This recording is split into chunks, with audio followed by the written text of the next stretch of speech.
Rick Broering, MusketeerReport.com. Joining me, Chad Brendel is making his way back from Nashville, or else we would have invited him on the Three Amigos all-college basketball season. And it's hard to believe, Rick, that the college basketball season is over in Cincinnati. Such high hopes, a 1 seed for Xavier, a 2 seed for UC, and just the fact that they lost in the same building in almost the same manner, giving up big leads. It's unbelievable. I don't know if either fan base could have taken one or the other, either team getting farther than the other. So this is probably good that they went out in the same round. Right. I don't think either fan base was ready for it to be tonight. I think a lot of fan bases would have felt, okay, get us to that second weekend, or both fan bases would have felt rather, get us to that second weekend, we'll be okay with that. We can live with the Sweet 16 or Elite 8. But with these two teams, how good they were all season, how consistent they were all season, to go out this early, it stings. It definitely does. Okay, let's start with Xavier, the 75-70 loss to Florida State. I kind of want to go to basically that last possession for Florida State. It looked like Xavier had a good defensive set on the floor and then just an inexplicable foul that sent Florida State to the line. Is just a breakdown there? I was curious about what was going on there because they waited to not foul, then they get a call. Timeout is called with, I think, maybe 14-ish seconds left on the shot clock, maybe a little bit more than that. They come back out. Matt calls another timeout. They come back out, and then they play defense for a few seconds, and then foul with 7 or 8 left on the shot clock. That part of it didn't make sense to me. It was clearly to me either a foul right away situation or play the possession out and try to get a stop. For them to seem like they had Florida State kind of on their heels with 7 seconds left on the shot clock and in a trap, and then to bail them out with a foul, that didn't make a lot of sense to me. And then the final play, I know a lot of people are worked up about it. They wanted Trayvon Blewett to get a look on Xavier's last possession. I would also remind them he was 2 for 8 in the game and had just turned the ball over on the last 2 possessions. You knew Florida State was going to be double teaming him and doing everything they could to keep the ball out of his hands. I think Chris Mack at that point said, let's just make sure we get a shot because we have turned the ball over 5 times out of the last 6 possessions. I just want to make sure we get a shot. He knew that Florida State had not been guarding Karam Kanter, their center, on the perimeter all night. He gave the ball to Karam Kanter. He's a 35% three-point shooter.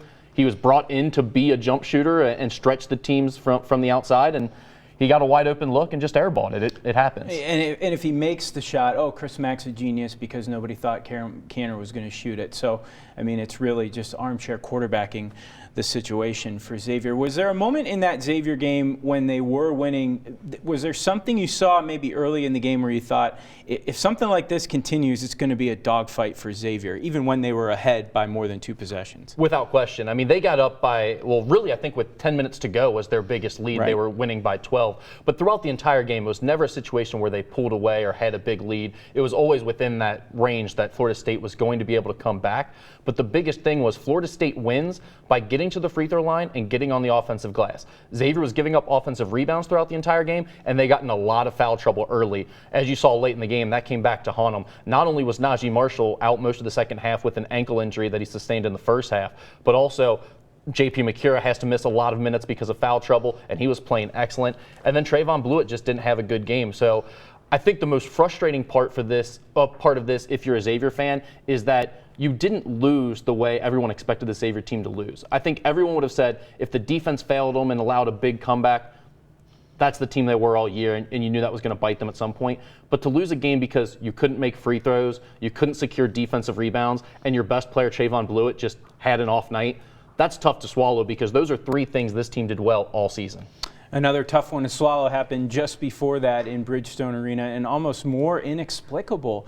UC had a 22-point lead with 11 minutes left against Nevada, a Nevada team that really only plays 6 guys. One of their guys got in foul trouble early in the game. UC gets out to a 10-0 lead in the game, and then just chipped away. The only lead Nevada had was with 9 seconds left when they made the game-winning shot. Unbelievable. Yeah, and I think everyone's going to rush to crucify UC and how terrible they were down the stretch and blame Mick Cronin. Some of that I think is unfair. This Nevada team was different from most Nevada teams most teams period that we've seen in this tournament in the sense that they hit a lot of tough shots, but that style of basketball is very tumultuous. You either are missing those shots and you look awful, or you're making those shots during a stretch, you get really hot and look great for a period of 5 to 10 minutes.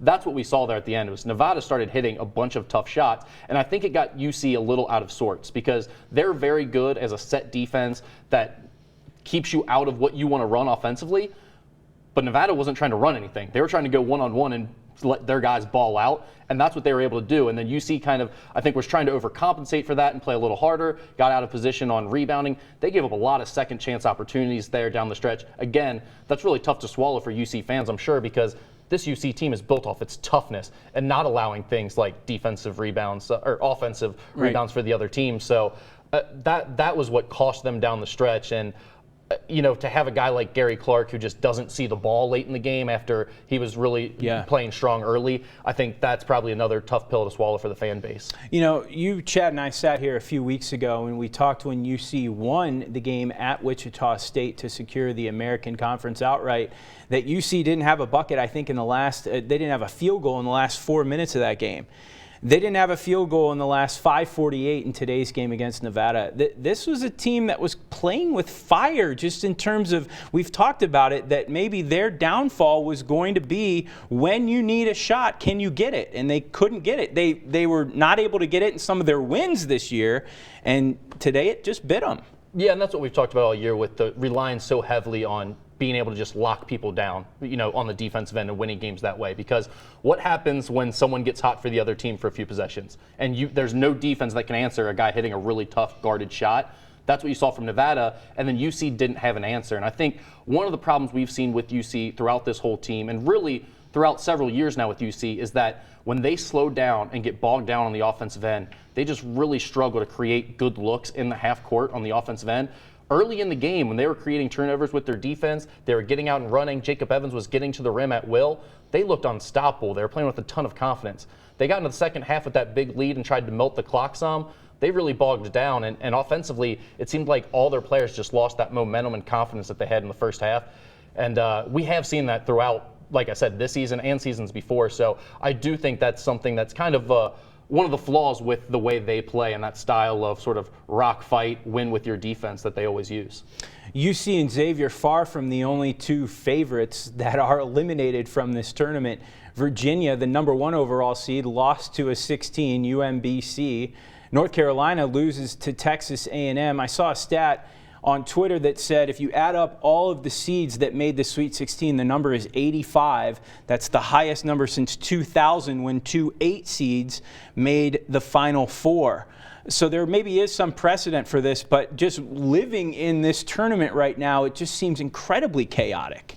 Well, and this is what we expected after the year we had, right? I mean, none of the teams at the top seemed to want to be the #1, #2, or #3 team in the country. They all kept losing. We had a team like Arizona State, who was ranked as high as 3 in the country at one point this year, then fell all the way to the bottom of Selection Sunday. They're sweating it out. I mean, it was such a weird season in college basketball. It's fitting it's ending the way it is. But you mentioned the UMBC win over Virginia. What a special moment that was. I mean, we've been waiting for so long to see that 16 over a 1. For some reason, it just always felt impossible. And to see a team do it, and not just like the way they did it, not in a bizarre fashion where they had a call go their way and they made some crazy shot. It was, they absolutely dominated a #1 seed. And granted, Virginia was playing without one of their top 6 guys, but they still got dominated in that game, and there was just really no excuse for that. That was a really fun game to watch. I mean, this was yes, they did lose a guy, Virginia did, but this was a UMBC team that I think lost by 45 to Albany